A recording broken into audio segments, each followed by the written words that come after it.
Picture बहुत ज्यादा boring है फर्स्ट हाफ में, और पिक्चर जो है वो होल्ड करके नहीं रखती आपको। कई जगह पे नींद आती है, कई जगह पे आपका मन करेगा आप अपना मोबाइल चला लो या फिर वॉशरूम होके आ जाओ या थोड़ा सो लो, क्योंकि पिक्चर बहुत ज्यादा लंबी है। और वो लंबी भी चल जाता अगर पिक्चर की स्टोरी बहुत इंगेजिंग होती, लेकिन पिक्चर की स्टोरी भी बहुत आउटडेटेड है, वही जैसे 90s में बना करती थी उस टाइप की स्टोरी है।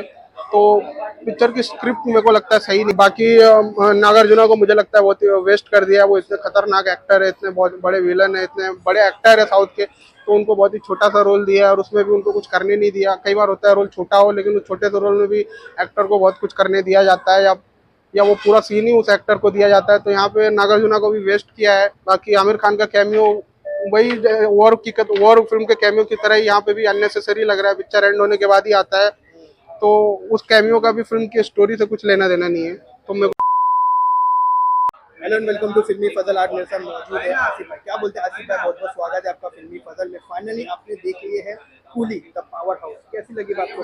पिक्चर एवरेज है, मतलब अब कुछ सीन्स में बहुत मजा आता है। सेकंड हाफ में काफी सीन्स है जो बहुत ही अच्छे हैं, लेकिन वो पिक्चर बहुत ज्यादा बोरिंग है फर्स्ट हाफ में। और पिक्चर जो है वो होल्ड करके नहीं रखती आपको। कई जगह पे नींद आती है, कई जगह पे आपका मन करेगा आप अपना मोबाइल चला लो या फिर वॉशरूम होके आ जाओ या थोड़ा सो लो, क्योंकि पिक्चर बहुत ज्यादा लंबी है। और वो लंबी भी चल जाता अगर पिक्चर की स्टोरी बहुत इंगेजिंग होती, लेकिन पिक्चर की स्टोरी भी बहुत आउटडेटेड है, वही जैसे 90s में बना करती थी उस टाइप की स्टोरी है। तो पिक्चर की स्क्रिप्ट मेरे को लगता है सही नहीं है, लेकिन फिर भी कुछ सीन्स में आपको मजा आता है, जो जिस तरह रजनीकांत सर को प्रेजेंट किया है, जो बीजीएम है, एस्थेटिकली पिक्चर बहुत अच्छी है, सिनेमेटोग्राफी हो या बीजीएम हो, साउंड डिजाइन हो, प्रोडक्शन वैल्यू हो, तो वो उस लेवल पे पिक्चर सही है। ओके, रजनीकांत सर का काम कैसा लगा? रजनीकांत सर का काम अच्छा है, हमेशा की तरह वो काफी एनर्जेटिक लग रहे हैं और अपने रोल को अच्छे से जस्टिफाई कर रहे हैं। और ये रोल कहीं ना कहीं उनकी एज के हिसाब से है, एज अप्रोप्रिएट रोल है, तो उनको ज्यादा कुछ करने की जरूरत भी नहीं है। वो जैसे नेचुरल है वैसे ही है, क्योंकि उनकी रियल एज भी उतनी ही है जितना वो फिल्म में प्ले कर रहे थे। तो उनका काम अच्छा है।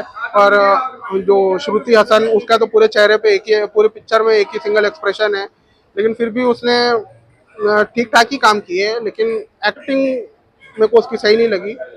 और बाकी नागार्जुना को मुझे लगता है बहुत ही वेस्ट कर दिया। वो इतने खतरनाक एक्टर है, इतने बहुत बड़े विलन है, इतने बड़े एक्टर है साउथ के, तो उनको बहुत ही छोटा सा रोल दिया और उसमें भी उनको कुछ करने नहीं दिया। कई बार होता है रोल छोटा हो, लेकिन उस छोटे से रोल में भी एक्टर को बहुत कुछ करने दिया जाता है, या वो पूरा सीन ही उस एक्टर को दिया जाता है। तो यहाँ पे नागार्जुना को भी वेस्ट किया है। मेन विलन यहाँ पे सोबिन को दिखाया है, वो मंजूमल वॉइस वाले।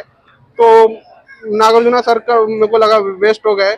सोविन का काम अच्छा है, आपको अच्छा लगेगा, वो काफी उन्होंने अच्छा काम किया है।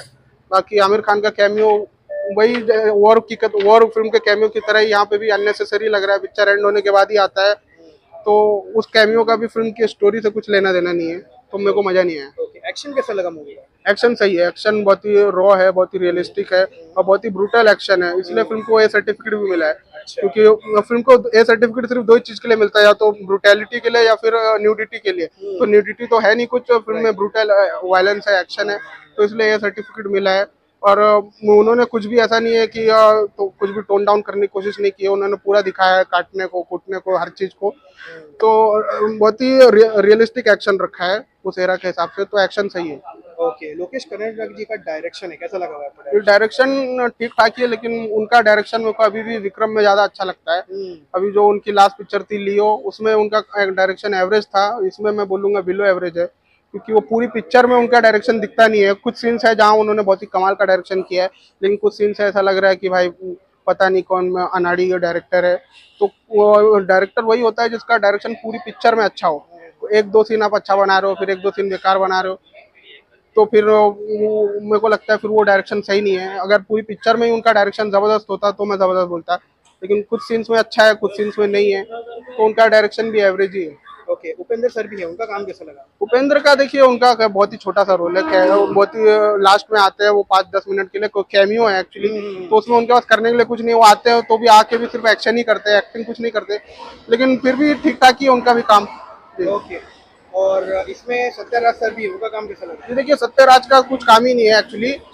वो पहले सीन में दिखाया कि उनकी डेथ हो चुकी है, अब पूरी पिक्चर में वो दिखते हैं कि वो फ्लैशबैक में है, मतलब वो जिंदा नहीं है, उनको लोग याद करते हैं तभी वो उनके सीन्स दिखते हैं, लेकिन फिर भी उनका काम ठीक ठाक है। अब अच्छा लगेगा। लेकिन पिक्चर में मैं रजनीकांत के अलावा किसी को भी इतना इम्पोर्टेंट या इतना फुटेज नहीं दिया है कि कोई अच्छा एक्टिंग कर सके या शाइन कर सके। सिर्फ रजनीकांत और श्रुति हसन पे ज़्यादा फोकस है। रजनीकांत के साथ श्रुति हसन पूरी मतलब हर सीन में दिखती है, तो जितना बड़ा रोल रजनीकांत का है उतना श्रुति हसन का भी है। लेकिन इन दोनों के अलावा बाकी सबको बहुत ही छोटा छोटा रोल दिया है, तो इन दोनों के अलावा किसी के पास भी एक्टिंग करने वाला रोल नहीं था, तो उनकी एक्टिंग के बारे में क्या ही बोला जाए। स्टोरी कैसी लगी? स्टोरी आउटडेटेड लगी भाई, और बहुत आउटडेटेड, बहुत ही पुरानी पिछड़ी टाइप की पिक्चर है, बहुत ही 90s में जिस तरह की पिक्चरें बनती थी उस तरह की स्टोरी है। लेकिन उसका प्रेजेंटेशन थोड़ा आपको नया लगेगा, जो सिनेमेटोग्राफी है, जो प्रोडक्शन वैल्यू है, वो सब आपको अच्छा लगेगा, लेकिन स्टोरी आउटडेटेड है। ऑडियंस को क्या बोलना चाहेंगे कूली द पावर हाउस के लिए? तो देखिए जिसको भी देखना है वो एक बार देख सकता है, ये एक बार देख के भूल जाने वाली पिक्चर है। लेकिन हाँ, ये हिंदी बेल्ट में लोगों को पसंद नहीं आएगी, क्योंकि हिंदी में लोगों को एंटरटेनिंग पिक्चर है या तो मीनिंगफुल पिक्चरें पसंद होती है जिसमें बहुत ज़बरदस्त स्टोरी हो या तो बहुत ज़्यादा एंटरटेनिंग हो। तो इसमें दोनों ही नहीं है, इसकी स्टोरी भी आउटडेटेड है और इसमें एंटरटेनमेंट भी नहीं है। तो ये फिल्म लोग हिंदी ऑडियंस को पसंद नहीं आएगी। ये साउथ स्टाइल की पिक्चर है, इसमें साउथ का एक्शन है, साउथ का हीरो है, साउथ का डायरेक्टर है, साउथ की तरह ही बनाया है इसको, साउथ का म्यूजिक है, तो साउथ ऑडियंस को पसंद आएगी। हिंदी में ये फिल्म नहीं चलने वाली। ओके, आउट ऑफ 5 कितना रेट करना चाहेंगे? मैं फिर भी 3 दूंगा भाई। हाँ, क्योंकि एस्थेटिकली पिक्चर बहुत अच्छी है, फिल्म का BGM, sound design, production value बहुत ही टॉप क्लास लेवल का है, तो वो सबको बहुत अच्छे से दिखाया, इसलिए मैं 3 दूंगा। Thank you.